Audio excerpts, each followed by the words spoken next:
ঘরে যদি কোনো জিনের অস্তিত্ব বিদ্যমান থাকে তবে তার সাথে মোকাবেলা করার মতো শক্তি আল্লাহ তাআলা বেড়ালকে দিয়েছেন।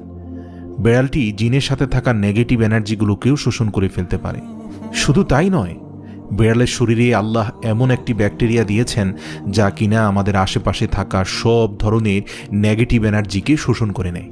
এছাড়াও বিজ্ঞানীরা বলছেন, আমরা যখন রাতে ঘুমাতে যাই তখন ঘরে পুষে রাখা বেড়াল সারা রাত ধরে আমাদের শরীর থেকে নেগেটিভ এনার্জি শোষণ করতে থাকে।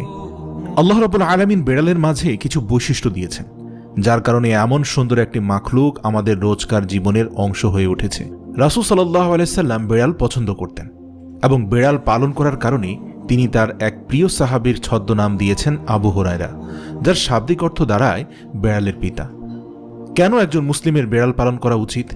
গবেষণা করে জানতে পারা যায়, আজ থেকে ৮,০০০ বছর পূর্বে জঙ্গলের বেড়ালরা খাবারের খোঁজে